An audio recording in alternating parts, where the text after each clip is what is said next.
the rack of RBI. Hosted. We have Jet Dry here, and then we have Sean Gorman, and my name is Roberto Martinez, one of the admins in the Baseball Life group. This is our first episode. We're gonna touch on a couple of topics. We're gonna talk about the Hall of Fame balloting that's going on because the announcement's gonna happen on Tuesday. We're also going to talk about the super agent Scott Boras and how his winter meetings were started. And also, we're going to touch on the new robo umps that is going to be implemented in the minor leagues this season. But first, we're going to touch on the latest in the Astros cheating scandal. Turns out, Carlos Beltran had to step down from being the Mets manager due to his name being implemented in the report.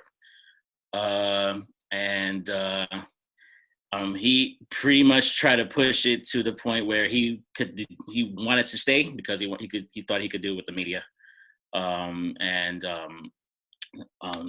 Pretty much the Mets owners in a way pushed him out. I would like to get your thoughts on what happened there. First, I would like to, start with Jet Dry. What are your thoughts on this whole Carlos Beltran stepping down? Yeah, so I mean, from what I know, this guy's been a pretty big, has been a pretty good player throughout his career. From the things that I've kind of looked up about him, that through this investigation, that he's been pretty much been the go-to guy as far as like going through and maybe coaching people on how to actually utilize the signs, or actually looking for the signs. Say you have your third base coach, he makes a certain gesture, or that he got to, like, Beltran himself would actually get to the point where he's actually like watching their facial features, as far as like watching their jawline or watching their eyes to see if they get bigger, get small, or open his mouth to see if maybe he tries to mouth something. So to the effect that this dude's been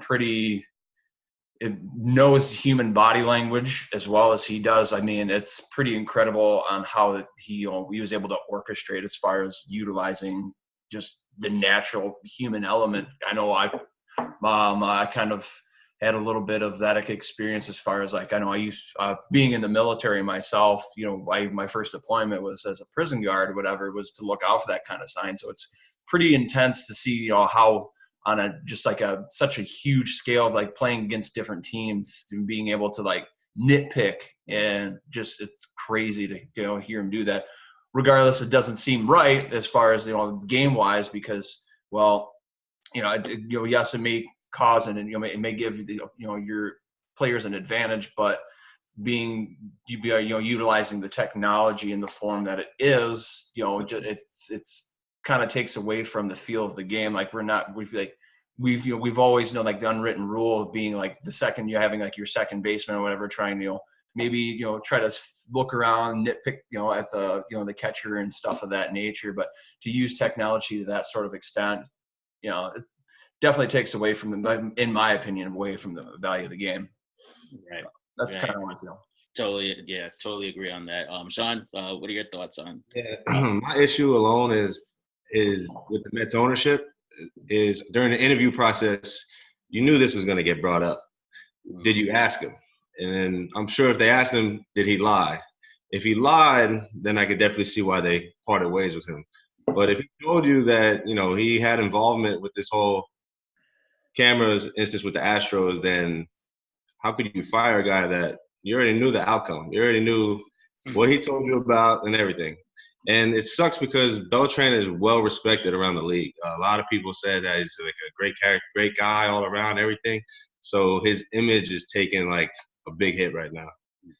And now it's leaving the Mets going after a manager they didn't really want.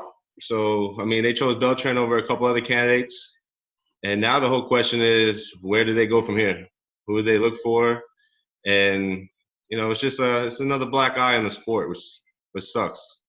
Oh, no doubt. And I think it is even speculated that the Mets never even posed the question to him if he actually was a part of it, because after it became a fact, well known that no one even, I think it was speculated the Mets never even asked him the question. So completely playing ignorance to the whole thing is no excuse as far as what you're trying to do is, as far as, Yeah. well, being honest, okay, well, you got to wait, beg for permission, or beg for forgiveness, essentially, which is, kind of bad on him. And then from him being caught doing what he's doing, the Mets took his, what was it, sign-on bonus, was it, or? Yeah, they did. What they did is they paid $200,000 to his charity. Charity for the relief in Puerto Rico. I mean, yes, so they're paying.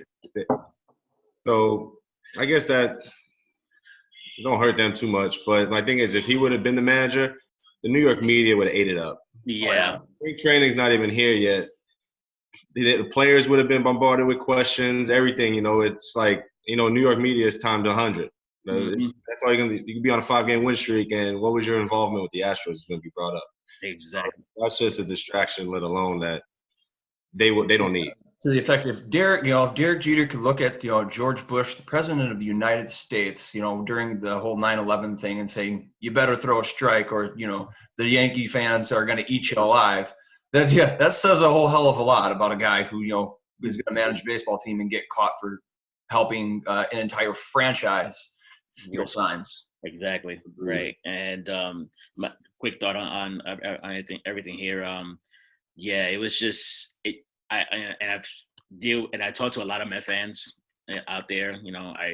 I work in Queens. I've been around Queens for a long time, working at a hospital, and I talked to them a lot.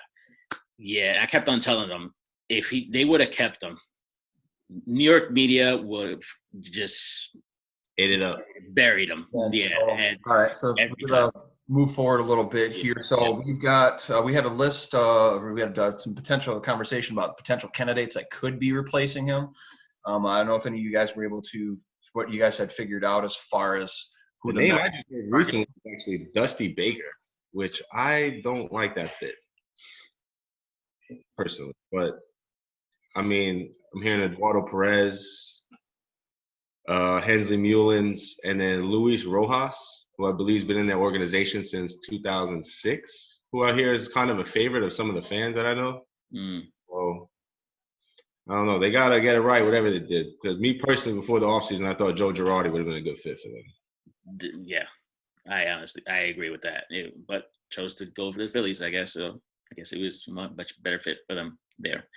I guess we could just move right along to the next topic. The Hall of Fame. Yes. Yes.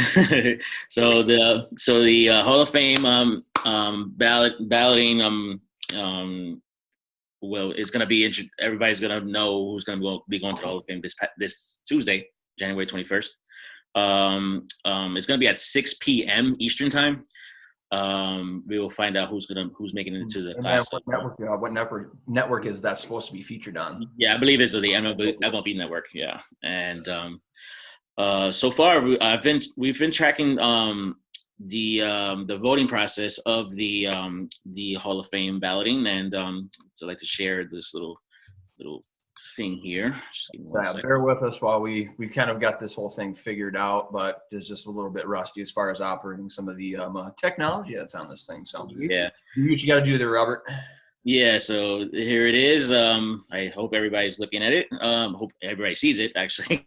So we have here the Baseball Hall of Fame tracker, and it's pretty up to date. It was last updated today. It looks like it's at 6:25 a.m. Pacific time. So now that with this picture here, what are we kind of looking at as far as kind of give us a little bit of a breakdown as far as what we're looking at? Because I know being a person myself, I kind of I kind of started like a late bloomer as far as like getting in and diving into baseball. I know I kind of my fandom started for Milwaukee roughly around like 09, 2000. Actually, yeah, roughly 09. As far as kind of like when the Brewers kind of like signed Kyle Loesch, was one of their big acquisitions. So my fandom really I didn't really start diving into it until maybe like fantasy wise. I started playing fantasy baseball, maybe I think maybe 2011, 2012. So kind of for a dummy like me, who's really passionate about it, but just doesn't have didn't get into it in like the 90s. What are we kind of looking at as far as the breakdown? Well, breakdown. Well, first the first column there shows who's on the ballot. Blue signifies the ones who are there for the first year, and the black lettering, it signifies the players that have been in the ballot for more than a year. And then there's the red. I'm not sure if you could see it, but I can't really scroll it. But there's one person in red. That's Larry Walker. He's on his 10th year of the ballot. This is last year. And it's so what like, is it? So with being at the 10th year, so what's I know we recently did some searching here, so we did end up kind of like finding out what were some of the criteria for some of these Hall of Fame guys, because I know you mentioned Larry Walker, and 10 years is pretty pertinent. What is it about the 10 years that puts him in red? Well, I believe it's basically his numbers are pretty good. I think I'm going to go to Sean about it because he has more information about Larry Walker. I think I was more referring to with the 10-year mark. What puts him in red? And what puts him in red? Well, that's the new rule by the Hall of Fame, because it used to be 15 years. 15 years before. Then after I believe it was 2014, July 26th, I believe. They put the new rule in for just to make it 10 years, and now that's why it's pertinent for Larry Walker to be in the red. Tracking. All right. So let's go ahead, Sean. Let's hear what you got to say. I'm actually a big believer in Larry Walker getting in the Hall of Fame. He's a .313 career hitter, and I know a lot of people, you look at it with a grain of salt because one, he did play in Colorado majority of his career. But his road numbers as well, he was a .282 career hitter on the road, which is still respectable anywhere you go. He's won, 3 batting titles. 5 times in his career, he actually walked more than he struck out, which is very hard to do. Mm-hmm. And he was a solid all-around player. Defense was never in question. Decent arm strength, had over 150 outfield assists. He could run a little bit. And I believe he only had one World Series opportunity. It was with the Cardinals. And he actually produced. He batted over 350 in the World Series that postseason. And you put his number up against a lot of guys that are in the Hall of Fame, and it's very respectable. I just think the thing that hurts him is they look at him playing in Colorado, and people look at guys in Colorado a little different. Yeah. With that being Colorado-wise, is that what's the biggest thing that people look at with them batting in Colorado? Just with the air, the ball travels further. It's a hitter's park. Everybody knows that. If you look at Colorado, you don't usually see a big-name pitcher signing with the Rockies. There's a reason for that, because nobody likes to pitch there because the numbers get inflated. Yeah, but because I don't remember offhand. I think it was due to the high altitude. While you're covering some of that, I'll kind of dig up some of the Rockies baseball park stats or whatever. I personally don't think that a guy should be held, accountable for where he's playing. I mean, he's with the Rockies. That's the team he's with. He's doing what he's supposed to do. That's how I see it. And he was a great all-around player. So I believe that he should get in, and hopefully he does get in this year because, 5 guys got off the ballot last year, so it does open up a spot. This is not a real big Hall of Fame class, I don't believe, outside of Jeter, of course. And if any of the steroid guys make it, who knows? But I think this year Larry Walker will make it. Yeah. So speaking of change, in the 2014 when they changed it from 15 years to 10, only one player got hit that didn't make it because of the switch, and that was like I was talking earlier with Fred McGriff. Yeah, the one affected from the Hall of Fame moving from 15 years to 10 years. Right. But he was only at 39%, so the chance of him making it was pretty slim. But he was the only player, and now Larry Walker could be the second player if he don't make it this year. Right. At this moment, from what the chart says, he's at 85.3%, which is past the 75% mark. He just needs 67.8% of the needed on the remaining ballots that haven't been cast yet. So right now it's looking good for Larry Walker. We were researching earlier, he would be the second Canadian, correct? That's correct. He'll be the second Canadian to be in the Hall of Fame. I just want to take this off here. Let me just shout out to our favorite Canadian, Aaron Zook. This one's for you. Yes. Right. And let's also talk about another person that might be heading to the Hall of Fame as well. Let me just actually put the chart right back again. Um, he's had a great record. He has great numbers pitching wise in his career, and that's Kurt Schilling. A lot of people. He's been in the ballot for 8 years, Yeah. and right now at the moment he has 79.4%. Just needs 71.9% remaining ballots to make it official. Let's talk about Kurt Schilling. Yeah, he has a great numbers in the league, but also he's been. The reason why he's been in the ballot for quite a long time is because of certain comments that he has said. I agree. After, yeah. I just don't feel like I think the Hall of Fame should be based on your performance. Exactly. I'm not a Kurt Schilling fan, but the guy's numbers is there.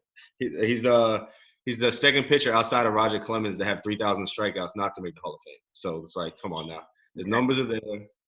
He deserves to be in. He's 11-2 career in the postseason with a 2.23 ERA. I mean, 19 starts. Those numbers you can't ignore, no matter what. Yeah, that's damn near video game numbers. Yeah. Just kind of I just don't like how, like, the people that vote for the Hall of Fame are guys that really don't play. So it's like, if you're some type of way to them, they're gonna hold your vote, and I don't think that's right. I think numbers speak for themselves. Mm-hmm. And Kurt Schilling is a big game pitcher, and he was a great pitcher throughout his career. So yes, I think he should be in.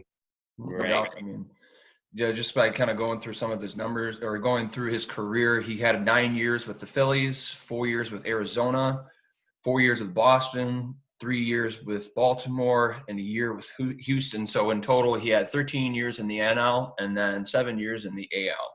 Wow. And just kind of he got the World Series MVP with the Diamondbacks. I'm not sure if him and Randy Johnson split that MVP or he got it by himself. No, he had it by himself. Yeah, so he does got a World Series MVP as a pitcher as well as a pretty good accomplishment in my book. Yeah, exactly. I mean, especially pitching with a guy named the Big Unit. I mean, that guy was just ungodly with that left arm. Mm-hmm. Intimidating alone. That guy. 10-6-11 coming downhill on a plane like that. That's just intimidating. That's scary. It's super scary. I mean, I felt scared for that bird that got just demolished. Yeah, I remember that. And who else is notable here? Obviously, the big name that's in the ballot for the first year and at the moment is at 100%. But I doubt he's going to go in unanimously. It's Derek Jeter. He's been, I personally, yes, I'm a Yankee fan and all that, but I personally do not see him going in unanimously, but he's going to go in regardless. It doesn't matter if it's unanimous or not. That's my opinion. Yeah. I agree with you. I mean, 100%, I don't think he should be. I mean, I'm a diehard Jeter fan, but just with all the names that didn't get 100%, his numbers ain't up there as a guy who should be 100%. Yeah, exactly. I mean, the big thing is too, I think, with Derek Jeter being a great shortstop. I mean, I'm sure I guarantee there's players that played the shortstop position that are better than him, but I think it's a big popularity thing. The way things have been kind of the way people or vote as on like, oh, hey, this guy's super famous, super well known. I'm going to vote for him because of that name and to gain that popularity, I think is kind of the way we're going nowadays. I mean, if Ken Griffey Jr., the kid, one of the most revered, outfielders, in the game, he doesn't get it unanimously. Like the only player two currently right now is the Sandman, and that guy, we all know what his career numbers just absolutely gaudy. I mean, I think he earned his ability to go unanimous. Some people don't think so. I mean, we could go back and forth about it, but I think he's definitely a person that definitely earned the title to be the first to go in unanimous. I mean, granted, there's other names that are out there that maybe probably should have, but I mean, that's just the nature of the beast. The farther we move along throughout the years, and when we may see some more, potentially Mike Trout at the end of his career, I think he could potentially be another individual that gets into the Hall unanimously. Maybe Clayton Kershaw. I think the only thing that would hold him back would be, Mr. October. We all know he's well known for, but that's none of my business. Right. I personally thought the person that will get the first unanimous vote ever was Ken Griffey Jr. I grew up watching him. He was phenomenal when he first came up, and it was just like the sweetest swing in baseball history. Oh my God! I could never. Everybody reenacted that scene, man. Yeah. It's like the trademark. No matter what's like playing wiffle ball in the back, everybody had the Griffey stand. Mm-hmm. Yep. Very common, and I feel like he was just affected because they're probably putting it because the injuries, whatever. But still, the guy missed maybe 3-4 full seasons, still put over 600 home runs. Right. Probably would be the home run king if he wasn't hurt. Definitely. If it, I get it. He hustled. He hustled during that play. When he was a center fielder, and it hurt his wrist. He was and he was injured most majority of that season. And if it wasn't that for that case, he would have had that home run record for sure, instead of Barry Bonds, who actually we have to. He's actually on the ballot as well for his 8th year. He's at 73.5%. He's only got this is 8th year, you said? His 8th year, yep, and on the ballot. Years left, then. And then after that, by committee. Yep. Sorry. Yeah. Yep, sorry. Go ahead. No, you go ahead and finish. Sorry, I didn't mean to interrupt. Okay. Yes, and at the moment, he just there's 76% remaining ballots needed to see if he actually makes it in. I mean, Barry Bonds, a lot of controversy behind him. Yes, he was a great player, but at a certain point, especially when he joined the Giants, his numbers just skyrocketed, and it's probably because he was taking something. Yeah. That's an argument that we could talk about later, but who knows? He's a 30-30 guy. Yeah. But so the interesting thing about that is thinking that, going back, like one of the well known for that being, what was it, stolen bases and whatnot, or stolen bases and walks or whatever. Like he has one of the all-time leading in walks for a player such as caliber or whatever. I don't remember offhand. Yes. But yeah, so you just going just like being a part of an era that everybody was on the juice. Thinking about that is like in the 90s, but that was just something that everybody was used to doing because there was no official ruling on that until the end of the 90s, where they finally put the hammer down on that, saying, all right, quit juicing, quit juicing now. And then everybody's just like, whoa, sorry, I didn't know. The whole beg for forgiveness, then ask for permission, and then all of a sudden now you got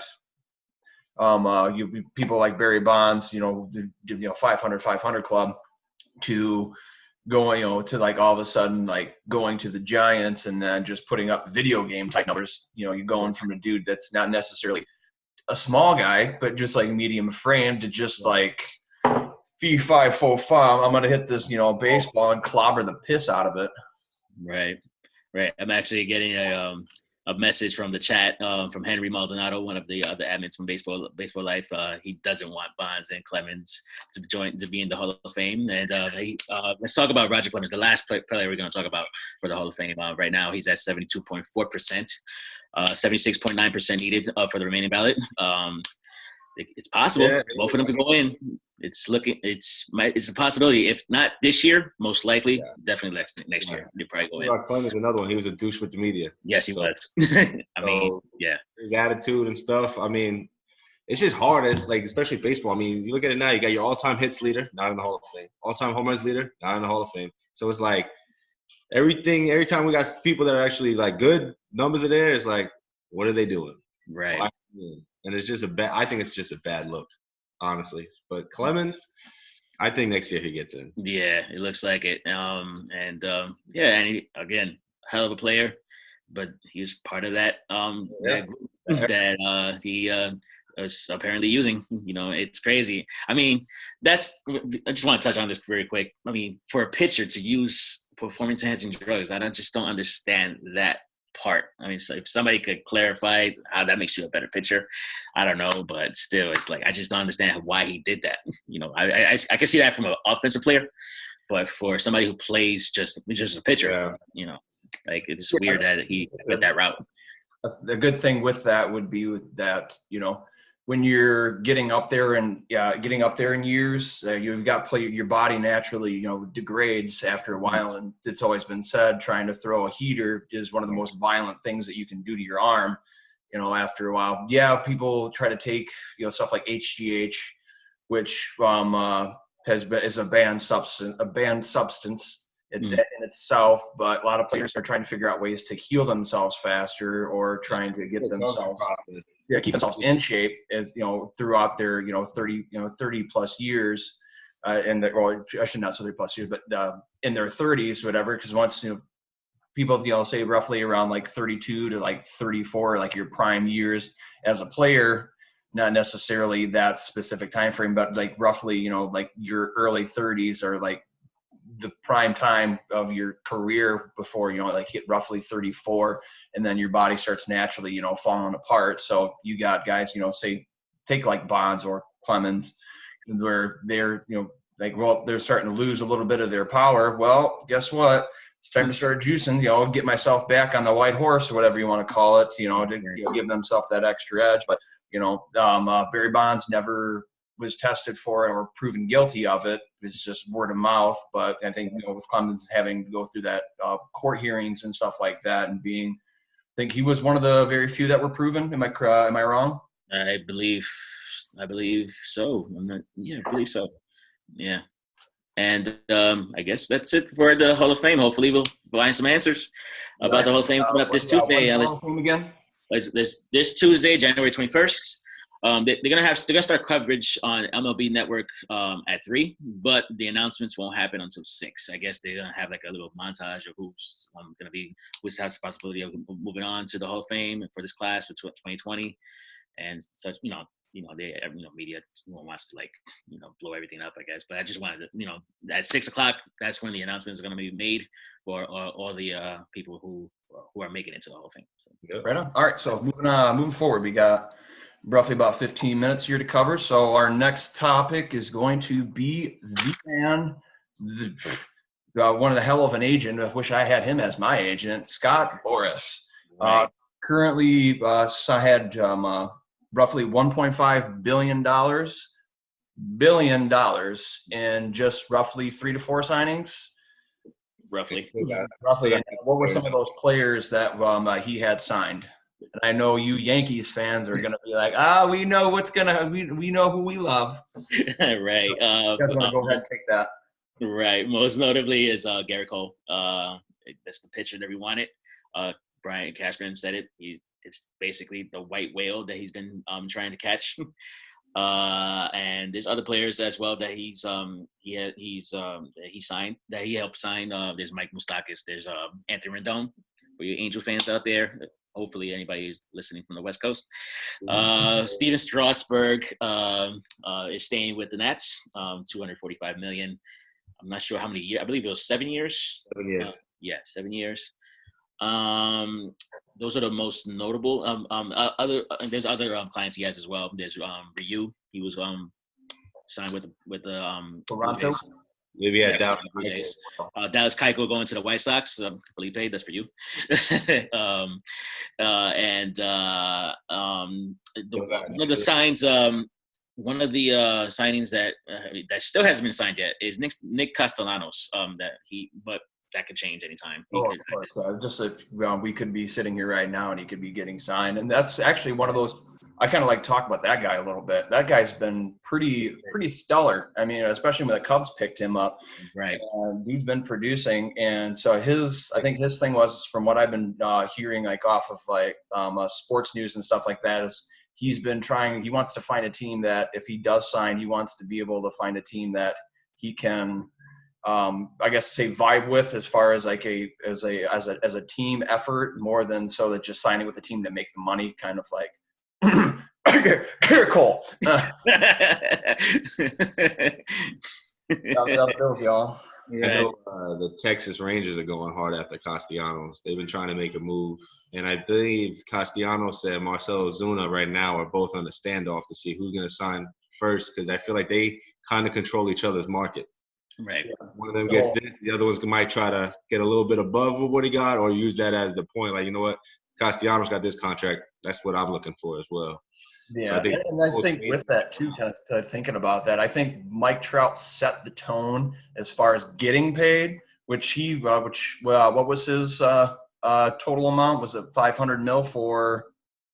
It was like 500. No, like 4. What was this? You talk about contract wise, Yeah. or I think it was like 430 change.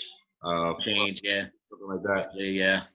So which that was kind of a interesting topic or an interesting situation because it was the whole offseason, like who's going to sign first, Bryce Harper or Mike Trout? Right. Just Trout signed while under contract. Mm-hmm. Harper free agent. Harper got the 300 mil. 330. Yeah, it was Bryce Harper and Machado last year. Machado, yeah. And then Trout just got. He actually was a 12-year, $430 million extension was what Trout got. So he just got more than Harper in a year less. Right.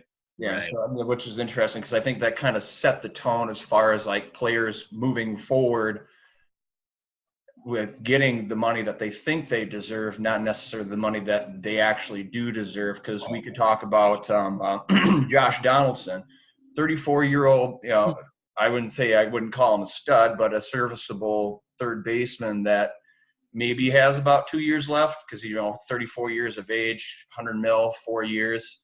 At some point, the dude's going to have a decline. He had a pretty decent season last season with the Braves. There we go. Yeah, with the Braves. Mm-hmm. And personally, I think maybe they paid too much for him. But the Twins being the Twins, like we need a third baseman and we have to shell out something for him because I know there was talks about Milwaukee possibly picking him up, and then once I started hearing some of the numbers coming from other players that were roughly the same age. And I'm just like, we ain't gonna touch that number. We're not even. It's like over. They start talking about over 50 mil. I'm like, David Stearns ain't gonna give 50 mil for 3 years. The dude barely signs anybody for a year to begin with. True. Very true. A lot of people thought Donaldson was either going to the Nationals or staying with the Braves. That's what a lot. And then the Twins came out, but the Twins they were actually involved with a lot of free agents. It's just the money wasn't there. So they got spurned a lot, so they had to overpay a little bit for Donaldson. And they already got a freaking really good offense. I mean, they set the record in home runs last year as a team alone, and you just add another 35 homer guy. But the thing about Donaldson, I think maybe his power numbers decline a little bit, but I don't think they declined rapidly as some people may think. But I just it's just ridiculous. It's I wouldn't say ridiculous, like almost hilarious to think that. Well, you got this 34-year-old dude. Eventually, he's gonna fall. His bat's gonna fall off the face of the earth, and then you're gonna look like clowns, and you're paying this dude, 30, 40 million for the next 2 seasons, or try to pull the Bobby Bonilla and money like crazy. Right. So it's going to be a unique situation to kind of see players moving forward that are getting close to the end of their careers that are trying to get signed. 2 or 3 years when potentially may not even deserve even that, 3 years, let alone 2. So. Yeah. Right. Yeah. I mean, now you just try to get it within that window. And like you said, you probably got 2 good years out of Donaldson, so they got to make something happen in those 2 years because the 3rd and 4th year of that contract, it's probably already shot. If you ever watch the game. Right. Yeah. My quick thought on Josh Donaldson. Before we go back to the actual topic of Scott Boras, that I was actually surprised about the move. Their Minnesota Twins needed pitching more than anything. I mean, their offense was just, I believe, fine the way it was. Yes, they needed a third baseman, but their focus it should have been pitching because yes, they have actually a very underrated bullpen, but as far as rotation, they needed like another starter, like another good starter. I agree. Yeah, yep. Back to Scott Boras. Yes, he had a great winter meetings. Again, and this is coming from the year before that he read the market wrong. I guess he didn't have a really good off season in terms of trying to sign his agents. Most notably Bryce Harper, and I believe is he I believe one of his clients also is Machado, or no? I think it is or is not. I'm not sure about Machado. But yeah. Harper was. And the thing that hurt him with Harper was teams like the Yankees and the big market teams really wasn't interested. So exactly. The teams like Yankees, Red Sox, Dodgers, and them not really interested. You're bidding like that eliminates that takes down the bidding dramatically because now it's like, okay, Philly's like, well, when I bid against the Yankees, when I bid against the Red Sox, when I bid against the Dodgers, not too many other teams are going to shell out $300+ million. Right. I don't even have $1 to give to that. Right. That's Yeah, so that hurt him last year. I mean, this year was gold for these guys. Like now it was like everybody knew Yankees wanted Garrett Cole, so boom, signs off rip. Yeah. Right. The whole tipping point of like, as soon as Cole got paid for that, it's like, oh hey, I'm not quite out of my prime yet, but you can go ahead and pay me money. I might be a little older, but give me my money. Give me my money. If you notice, a lot of teams really didn't offer the qualifying offer because I think players would have took it this year. Right. Michael didn't sign. A lot of people buying each other out too. Like Milwaukee bought out Thames. Yeah. I don't remember a couple of the other ones, but it's just like people like him. But he ended up going to the Nationals.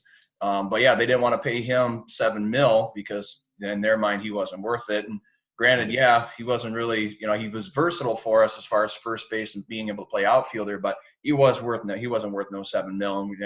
We actually made our money. I should say we saved a little bit of money to go out and buy a couple of other arms that we have so far. But yeah, there's definitely a lot of situations with that. Like people are trying to save money, let alone people are also trying to spend money because they're in that win now mode. Yeah, so it's gonna be an interesting 2020 season, that's for sure. That's for sure, definitely. And last thought about Scott Boras said that out of all the contracts he's done, that he's done for his clients, he's getting 5% of that. That's insane. He's going to get over $52 million this year alone, probably even more if once Nick Castellanos gets signed. Yeah. I guess we can move on to the last topic. The last topic is about a very quick topic. TrackMan, or as everybody's calling it, the robo umps. It's about to be implemented in the minor leagues this coming season. Mm-hmm. Apparently, I really didn't know much about the robo umps, and I did a little research about the umps and what they're doing. I didn't know there was a black box. It's like a 3D Doppler radar dish that's right above, right behind home plate. And basically, it's supposed to analyze every pitch thrown, collaborate each batter's size and stance, and adjust it accordingly, especially the strike zone. So that was like, okay, this might change the game, the way the game is played in the future. So, my mind. Yeah, I'm just not a fan. I'm part of the human element. I just, I like the human element in the game, and I feel like all this technology and stuff is just, I don't know, it's just too much for me, to be honest. But moving forward, technology eventually is going to start taking over little by little. I mean, it kind of already has the whole adapt or die in the major leagues, as far as we do with analytics of players, pitchers, batters, when they're hitting, they're pitching, just so many metrics that, or, not necessarily metrics, but there's just so much, research going into individual players about, individual players that are performing, trying to get the most out of as little bit as possible. That's why we're seeing guys throwing 98, 99 as starting pitchers and being able to do that longer. It's just crazy to see how much we can expel out of the human body just by just tweaking the little things by using technology. But so back on track with the whole robo-ump thing is that from the research that I kind of did, I couldn't find any specific ballparks for the MILB portion of that where they're actually going to be utilizing. I know they use it in the Atlantic League. League. I was going to point that, Atlantic League is going to be used. They usually don't associate with them, but the fact that they mentioned them was something like weird, but. Yeah. So what I found, from what I looked it up, the articles that I did find, there's just not anything any specific ballparks, but they're just picking I shouldn't say random ballparks, but they're going to be implementing in certain ballparks. It isn't going to be a whole MILB wide thing, and they're going to start doing their research on that starting this season, since it'll be the first.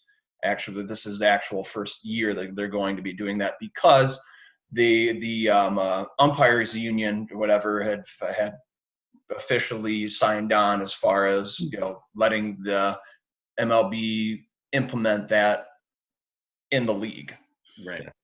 Right. And from the research I also gathered about the process of tracking all of these pitches and stances and everything, there's I just saw something that has 4 steps of how it's done. The first step, obviously, is pitch gets thrown. That's the first thing the black box will analyze. Then TrackMan tracks and identifies the pitch's location. That was the second step. The third step, apparently the umpires will have some sort of beeper. I don't want to say his name. That sounds awesome. They get a buzz, and telling the umpire whether it's a ball or a strike. And after that, they get that message. The fourth step is the ump will physically make the call themselves. That's the steps from how the TrackMan works. It's gonna change if it gets implemented in the Major League Baseball, in the majors, in the in the show. Yeah, I think it's gonna change the game, especially those borderline pitches that usually were called before, but now probably that won't work due to the system, because it's probably they're trying to say it's pretty accurate. You would think it'll eliminate the arguing balls and strikes, because you're going to argue with me about the robot call. What do you want me to do? Yeah, right. I'm kind of looking forward to see how many people are going to try to argue. Exactly. Instead of arguing with the ump, they would just look up to the sky and argue with the box. Yeah. Damn you, black. But what I got out of that is, so if you can use a buzzer to call a strike, you can use a buzzer to guess what pitch is coming to. Right? It's crazy. When I saw that step, I'll have to leave it at that. Yeah. When I saw that step, I was like, right? It's just interesting how that step. It just made me laugh when I saw that step. Like it's nuts. Yeah, but that's what's gonna happen in the minor leagues this year in the Atlantic League. I'm gonna definitely look into. I'm gonna look how it's working. Some people thought, actually, I also read up upon it, that people thought that it was gonna slow down the game.